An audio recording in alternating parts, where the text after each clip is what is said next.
Hello everyone, I'm Dan Philgreen, and this is Shell Point Today for Monday, September 22nd. On today's show, we go back in time, way back in time, with Professor Adrian Kerr for an enlightening look at tomorrow's Academy class, The Race for Colonial Malaya. Plus, tomorrow is National Fall Prevention Day, and Joy Darnell from the Shell Point Pharmacy stops by with some information you need to be aware of to prevent falls. And a look at the new Easy Access Patient Portal and how it can work for you. But first, social media is here to stay. And if you want to learn more about it, check out Facebook Basics on the iPad with Meg Singer. This 3-day class takes place on 3 consecutive Mondays in the Manatee Room on the island. It begins today at 10:15. The cost is $15 and sign-ups are required. Tomorrow, enjoy a delightful lunch in the fabulous courtyard of Brew Baby's Garden Bistro. Most of the tantalizing entrees are under $15. Court pickups for this outing start at 10:15. It's just $7 for transportation with lunch on your own. Also, tomorrow, hear the wonderful story of Henry David Thoreau's classic American story about life in the woods. Harriet Furton Reese of Genonia will lead the discussion on one of the all-time greats in literature. The Library Book Talk begins tomorrow at 2:15 in the Social Center on the island. Refreshments will be served. For more information or to sign up for any of the activities that we've talked about, stop by the Island Service Desk in the Resident Activity Center on the island or call 454-2282 or the Woodland Service Desk at 454-2054. Coming up tomorrow, Adrian Kerr brings us a very special presentation from the time that Constantinople fell to the Ottoman Turks. Professor Kerr and Terry Colath are here with us today for a preview of what we can expect in the Race for Colonial Malaya. Hi, I'm Terry Colath. I'm here with Professor Adrian Kerr to talk about 2 of his classes coming up in this fall semester. The first one is a Race for Colonial Malaya, and the second is the growth of Kuala Lumpur. Thank you for joining me, Professor Kerr. Thank you, Terry. It's always a pleasure to be at Shell Point. This is a very fascinating part of the world, and we're so glad that you're going to take us from one part of it to the next. It's probably the least known of the Far East countries. People know where Thailand and roughly where Burma is, Indonesia, Borneo, Vietnam, Cambodia, and Malaysia is one of these unloved, if you like, geographical areas. And it's a peninsula south of Thailand, and it also incorporates parts of the island of Borneo. And it's a fairly new-ish country post Second World War, but its history goes back to the Middle Ages. And if you're in Europe in the Middle Ages, you're not buying flat screen TVs or Cadillacs, you want spices. That's the luxury product of the time. So anybody of middle class and above throughout the Europe, and then of course that spreads over to the United States, they wanted spice, and spice for a number of reasons. And so there's a huge demand for luxury products, and they were costing the same price as silver. So this was a very special product. So preservatives. It was a type of preservative, but it made it more palatable. So when it was going bad and tasting foul, you put some pepper or clove or nutmeg on it, and it tasted okay. And so the demand for these spices goes back to Roman times. I mean, the spices were being traded between China and Indonesia, the Spice Islands, back in the Ming time and the earlier time than that. So for 1,000 years, these have been traded to the Chinese, and also in the Roman times, spice came from India, pepper. Of course, anybody who controlled the spice trade was a wealthy person, and the first people to discover spice in the Far East, of course, were the great Arab traders who swept out of Saudi Arabia 700 AD and kept going east, and that's why there's so many Islamic people. Indonesia is the biggest Islamic country in the world because they've exported their religion to Indonesia 800, 900, 1000 AD. The Malaysia area, of course, didn't have quite the same contact, and therefore is predominantly Buddhist today.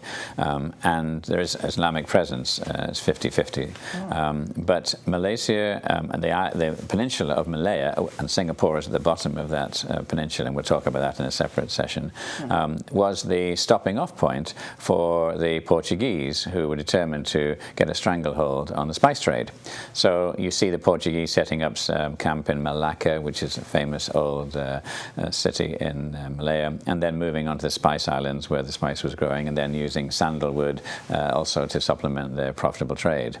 Well, you can imagine in the Middle Ages that people weren't happy that the Portuguese had a stranglehold on this valuable trade, and so the next people to move into the picture were the Dutch, and they effectively kicked the Portuguese out, and Portugal went into decline. So the Dutch then became the major player in the area, and of course we remember that the Dutch made a great empire in Indonesia, the Batavian Empire, which lasted until the Second World War. So the next people on the scene were the British, and they were expanding out of India, and they didn't like the idea that the Dutch should have it their own way, and so there was this tension between the Dutch and the English as to who would control Malaya. And the story of colonial Malaya is taking advantage of the natural resources, which became the foundation of the country, which was rubber and tin. And so the growth of rubber, in fact, and tin was the foundation of the modern state of Malaya. And at one time, 90% of the world's rubber came out of Malaya, and it was controlled by British colonial interests. So it's been a fascinating business and travel story for over 400 years. Fascinating. Well, we look forward to that. It's a pleasure, Terry. So we encourage you to come to both of these classes. The first one is on September 23rd, Race for Colonial Malaya, and the follow-up class, The Growth of Kuala Lumpur, will be October 7th. As always, you can sign up right at the door for Professor Adrian Kerr's classes, and we hope to see you there. A fascinating topic indeed, Terry. Thank you. Now, during the time of Constantinople and the Ottoman Empire, they certainly didn't have the technology that we have today. And now, ShellPoint has added another technological benefit for you, the Easy Access Patient Portal. This new program for your computer will allow you to view and print certain parts of your medical records through the J. Howard Wood Medical Center here at ShellPoint, and help you keep the physical dimension of your life quest in order. Here to tell us about this great new resource are nurse practitioner Dr. Carol Clark and informatics specialist Tara Hazard. Hi everyone, I'm Terry Coleth. I'm here today with two very special people, Tara Hazard, ShellPoint's informatics specialist, and Dr. Carol Clark, our ARNP and our own medical center. And we're talking about something brand new for ShellPoint that you're going to be very curious about. It's called Patient Portal, or Easy Access. And we're talking about a way you can come and find out more information in the Academy of Lifelong Learning. Thank you for joining me, ladies. Thank you for having us. All right, Patient Portal Easy Access, brand new to us. What is that, Tara? The Patient Portal is an online 24/7 way for residents to access their healthcare information, and they can communicate with their healthcare team at the medical center. It is HIPAA secure and government certified, so you can feel comfortable in that there's a security involved in this new product. Okay, we've all heard some of those words that you're talking about, and now we're going to bring it home to ShellPoint. And why are we doing this at ShellPoint, Carol? Why are we doing this at ShellPoint, and why now? Well, actually, there's a huge historical piece to this story. For the last 30 years, the officials in health at the highest levels in our government have been crying out that our healthcare costs have just expanded exponentially. Mm-hmm. And yet we had some of the lowest outcomes in the world for wellness, even though we had the highest per capita costs. Uh-huh. So actually we've had this language going on among healthcare think tanks for many, many years that we have to get to a better place with people taking individual responsibility for health. Well, those things were all good and well, but then came the question, how are we going to know that we're doing it? Mm-hmm. So the government has put some things in place that we actually are complying with. It's called meaningful use.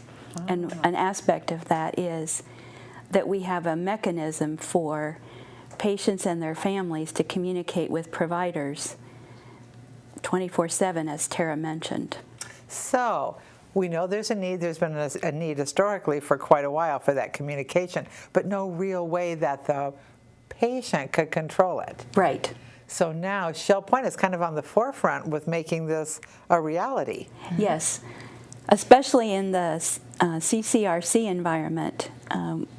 We really are probably leaders in that area of information technology. Okay, what are the advantages for Shell Point?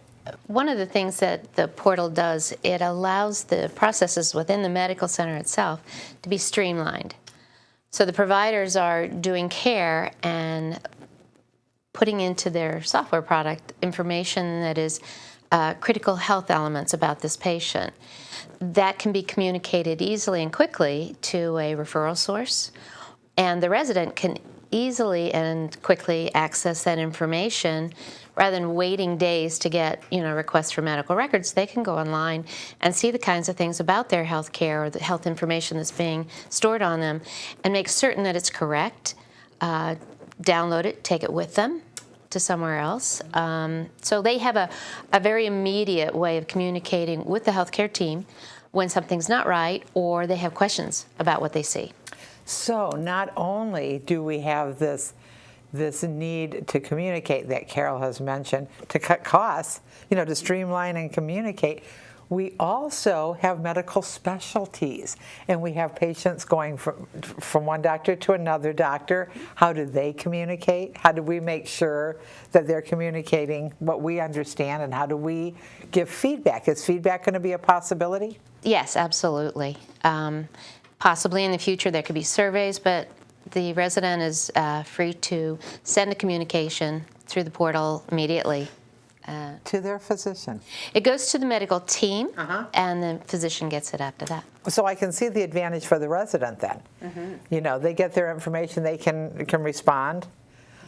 For instance, if your doctor says, I want to know your blood pressure readings for a couple of days, can the patient put that in? Yes. Yeah. Instead of waiting, calling, people translating to other people. All right, now, I hear that there's a blue button. What is that all about? The blue button is kind of the government's way of giving patients an identifier to say, this is yours. So most products, like our patient portal, that even other doctors would have a blue button. It's a quick, easy way for an individual to just basically push the blue button, and up comes a summary of all their health critical elements. It would have their problems listed. It would have their medications listed. It would have the lab values. It could have any number of different things. It'll have their allergies on there. So with one button, they get this summary and history, and then they can download it, print it, and make sure that it's correct, hand it to someone else, emergency team, or just another physician that they want to see. Or talk to their family. That's exactly right. Yeah, this is information you might want to know about me. So blue button, that's something we do on our computer. Yep, it's literally a little blue button, and it says blue button right on it. Can't miss it. You can't miss it. It's fabulous. What else are we going to cover in this class? We're going to review the procedures for how to do this, and it's really all for the purpose of improving care coordination, reducing medical errors, improving privacy and security. And in the end, we hope it shows that we're taking credit for wellness management and responsibility for your own health through a documented means. Well, as always, I want to take a few minutes on behalf of our community to say, I know this doesn't just happen. A lot of people work on this to make it happen, and you represent two of the people on the forefront. So we're grateful, as always, for what you do on our behalf. Thank you. And you would be silly to miss this opportunity to come and find out all about the patient portal and easy access. Both of these people will be there to share information with you Tuesday, September 23rd from 1 to 2:30 in the Grand Cypress Room. Come and find out what it's all about and how it's really easy access. Sounds like a great new tool that will benefit all of our residents here at Shell Point. Well, now to a subject that probably hits home for many of us as we begin to get older, the possibility of losing our balance and falling. Tomorrow, Shell Point's own Joy Darnell and Mark Tesoro will lead a discussion on fall prevention and medication, addressing safety issues that you need to be aware of. Here with more on the fall prevention awareness discussion are Resort Services and Wellness Manager Mary Franklin and Joy Darnell. Did you know that September 23rd is National Falls Prevention Day? Well, we planned ahead and have a wonderful presentation for you in the Health Connection regarding fall prevention and medication, rightfully so, on September 23rd. It's a Tuesday at 10:15 a.m. in the Social Center. We will have two presenters, Mark Tesoro from Lee Memorial Health System and our very own Joy Darnell from the pharmacy here. Thanks for being here today, Joy. Thank you. Thank you. Now, Mark couldn't come out today for this taping, but many of you know Mark because Mark's been out here to do fall prevention classes in the past. He'll be here again to talk about our nationally recognized program that Lee Memorial put together in fall prevention and talk about how to arrange your home to make sure you're safe and give you tips when you're walking around campus and exercises you can do and all of the good tips for fall prevention that you can empower yourself to take care of. Enjoy your section of this presentation. You're going to talk about medication in falls because we think about the carpet and stuff. Yes.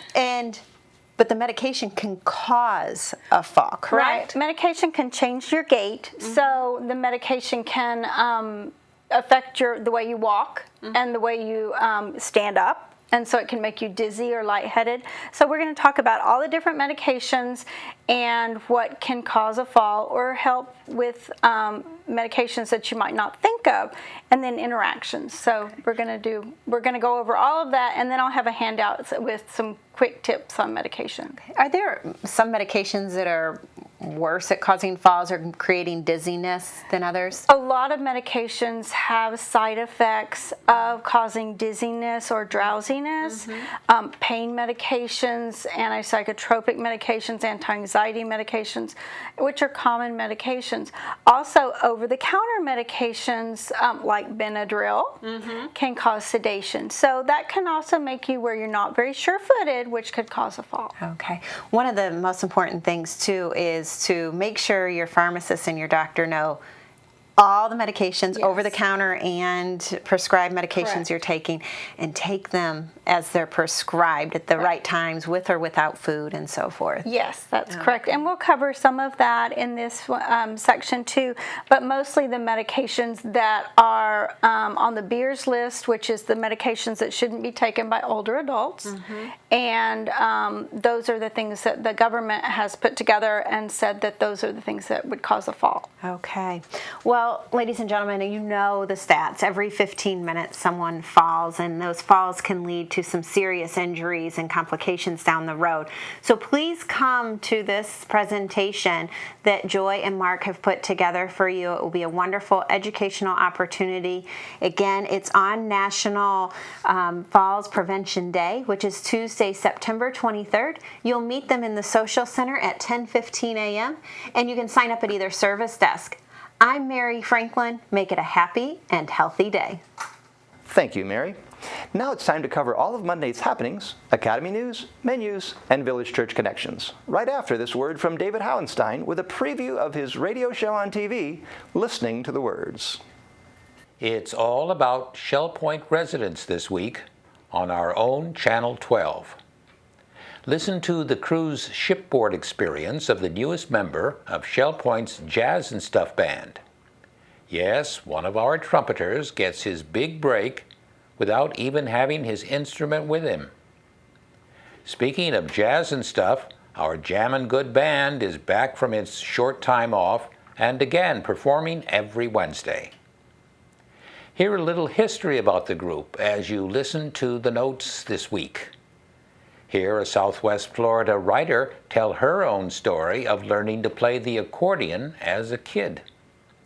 Find out how difficult it was for a Shell Pointer to kick the smoking habit until caught in the act by her 8-year-old. Laugh with another Shell Pointer's story for his kids, his being forced to drop his drawers at the airport. And hear me read one of the most heartwarming letters I've ever received, this from a Shell Point grandmother-grandfather couple. David Howenstein, inviting you to enjoy these and more stories almost every half hour, every day this week on Listening to the Words. Welcome to the Happenings segment of ShellPoint TV. I'm Bev Chandler here with Jill Alderink, and we're going to go over the activities that we offer for you here today. We want to also remind you that the employee photo show and contest is continuing at the Resident Activities Center, so if you haven't gone down and seen the beautiful pictures submitted by our employees, head on down there today. Our first activity of the day is 8:45. We have virtual bowling in the Resident Activities Center. Men's match play, doubles tennis, is down at the Woodlands Tennis Courts at 9 o'clock. Then at 9:15, we have billiards in the Resident Activities Center. We also have pottery with instruction available at 9:15 down in the tunnel. 10:30 is the time for the Disciple Men's Bible Study group in the game room of the Woodlands. And at 10:45, we have a table tennis clinic, and that's held in the Tarpon Room down in the tunnel. Our last morning activity is a Health Connections class, and it's at 11:30. Specifics in cardio conditioning. That's in the Health Club currently, that's full. Now here's Jill to tell you about our afternoon lineup. Thanks. We're going to start the afternoon at 12 o'clock with Mahjong in the Sable Room. At 1:15, advanced table tennis in the Tarpon Room. Also at 1:15 is Samba, the card game, in the Resident Activity Center. At 1:45, the Health Connections Balance and Mobility Training Level 1 will be taking place in the Health Club. That class is currently full. At 2 o'clock, the Beady-Eyed Bead Club will be meeting in the Oak Room. At 2:15, we have a special event, The Magic of Small Spaces, in the Social Center on the island, so come on out. At 3 o'clock, Health Connections Pilates Stretch will be meeting in the Health Club. And at 3:30, Health Connections Aqua, Agility, and Conditioning will be meeting in the Life Quest Aquatic Center. We finish our afternoon with Duplicate Bridge in the game room at the Woodlands at 6:30. And that's our happenings for today. We'll see you right back here tomorrow. Hello, I'm Terry Colath with your Academy information for Monday. At 10:15, Facebook Basics on the iPad will begin in the Manatee Room of the island, and sign-up is required. At 10:30, Appreciating Words continues in the Oak Room at the Woodlands, and all are welcome. At 1:15, we offer Making Word Work for You in the Computer Teaching Center on the island. We have 4 new classes beginning tomorrow. The Race for Colonial Malaya with Professor Adrian Kerr. A T3 class, iWorks, using numbers with Penny Modrich of Nautilus. And a Patient Portal Easy Access class with Dr. Carol Clark, ARNP at our own ShellPoint Medical Center, and Tara Hazard, our informatics specialist here at ShellPoint. Also a computer college class, Where Did That File Go? With Al Kaplan of Oakmont. Menus for Monday. In the Crystal Room, the Crystal Platter is baked ham with scalloped potatoes and green beans. The dinner special is Old Home Cooking Night for $11.95, and the soup of the day is split pea. In the Island Cafe for lunch, the special is a grilled ham and cheese panini with chips for $7.25. The dinner special is a grilled pork loin with apple stuffing and mixed vegetables for $8.25. All menus are available 24 hours a day at www.shellpoint.net. Hi, welcome to Village Church Connections. I'm Andy Hawkins, the senior pastor of the Village Church, and I'm here with Glenda Stephenson, our church administrator. And we are coming down the home stretch on the whole Refresh and Renew project, in which the sanctuary is being renovated. And it's interesting, we're just within a couple of weeks of getting back in and occupying the building and having the worship services there. So tell us what the status is of that whole project, Glenda. Where are we now? And we actually have attached a couple of other terms in addition to Refresh and Renew, haven't we? We have, Andy. We've had the Refresh and Renew, we've relocated, now we're returning and we're rejoicing. Yeah, that's right. So lots of R's there. Mm-hmm. It has been a process. Mm-hmm. It's been a month, 5 months process, I think, altogether here. And we are rejoicing that we're coming very close to the end of it. Mm-hmm. This last few weeks, we've torn our offices all apart. We have painted, we've done some electrical upgrades, some lighting upgrades in some of our offices, ceiling replacement, we've carpeted, we've moved everything back. It's been a lot of work, and I have to say our support staff has been amazing. They've been wonderful through this process, flexed with lack of internet access on occasion, and just trying to get the work done and stay connected with our folks. It's an exciting time, really, because there's a lot of activity going on. We've also seen the kitchen being put back together. Cabinets are hung at this point. The flooring's down. They're installing countertop, and we'll soon have that up and ready to go. The shelving's going into the library. The next thing that they'll be hitting hard is getting the carpeting all down in the auditorium. And at that point, then we can begin to move furniture into place and test things and get everything ready to go. So we're very excited. And of course, this whole project is going to be a great blessing, not just to the Village Church, but to the entire community. And I think that once we get into not only the concert season, but all of those events, we have academy classes in the church facility as well from time to time, all kinds of special events and exhibitions. The entire community, I think, would recognize that now this auditorium and its attended facilities like the chapel and the hospitality room are really going to be up to standard with the rest of the whole Shell Point community. It will be a breath of fresh air, I think, in many respects. And we want to mention that our anticipated reentry date is that first Sunday in October, so we want to invite people to be a part of that. We will, on Sunday evening, have a time of fellowship after our evening service just to celebrate together. The other thing that we do want to mention is the fact that because we've got new paint, we've got stain, we've got new carpet and all of that, the smells are still fairly strong in the building, and there may be people that have allergy concerns with that, and we want them to be prepared for that reality. Exactly. So, however, they need to prepare for that appropriately. We want to let them know that. That's right. But we're very excited. That's great. Well, we're looking forward to it. It's nice to see the project coming to a climax and a conclusion. And we just simply want to praise God when that happens, and we'll look forward to October 5th, our first Sunday worship experience. That's correct. That's great. Well, thank you for joining us for Village Church Connections, and we hope to see you soon in the Village Church, newly renovated, because we're very excited about the opportunities that will come to us by being in that facility once again. We're glad you joined us for today's show. Tune in tomorrow when Herb Sklar stops by to talk about his academy class, Painting a Self-Portrait. And Fine Mark Bank's Executive Director, Anna Smith, will tell us about the plans for the bank's 5th anniversary celebration on Wednesday. Until then, this is Shell Point Today for Monday, September 22nd. I'm Dan Filgreen, and from all of us here at Shell Point TV, we hope you have a great day, and we'll see you back here tomorrow.